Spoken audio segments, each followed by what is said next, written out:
দাঁতাল হাতিকে গুলি করে মারায় বিতর্ক এখনো অব্যাহত। তার কয়েকদিনের মধ্যে বাঁকুড়ার বেলিয়াতোড়ে উদ্ধার হলো আরেকটি দাঁতাল হাতির গুলিবিদ্ধ দেহ।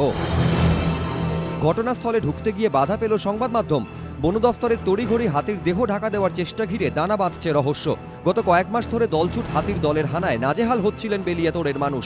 ইতিমধ্যে 9 জন নিরীহ মানুষকে সেখানে আছড়ে মেরেছে দাঁতাল হাতি। এই পরিস্থিতিতে রবিবার সকালে 5টি কুনকি হাতি নিয়ে বেলিয়াতোড় রেঞ্জের মারখার জঙ্গলে যান বনকর্মীরা। স্থানীয়দের অভিযোগ, এরপরই তারা জঙ্গলে গিয়ে একটি গুলিবিদ্ধ দাঁতাল হাতিকে মৃত অবস্থায় পড়ে থাকতে দেখেন। প্রশ্ন উঠছে, দাঁতালটিকে কে বা কারা গুলি করে মারল? যদিও এই ঘটনা নিয়ে মুখ খুলতে চাননি বেলিয়াতোড়ের রেঞ্জ অফিসার রঞ্জিত সিংহ মহাপাত্র। কয়েকদিন আগে বেলিয়াতোড়েই একটি খুনি দাঁতালকে ঘুমপাড়ানি গুলি ছুড়ে কাবু করার চেষ্টা করে বন দফতর, কিন্তু ঘুমপাড়ানি গুলি খেয়ে আচমকাই ক্ষেপে ওঠে হাতিটি। এরপর তাকে গুলি করে মারেন বনকর্মীরা। ঘটনার পর প্রশ্নের মুখে পড়ে বন দফতরের ভূমিকা। সেই ঘটনা রেশ কাটার আগে আরও এক দাঁতালের রহস্য মৃত্যু। স্বপন নিয়োগী, এবিপি আনন্দ, বাঁকুড়া।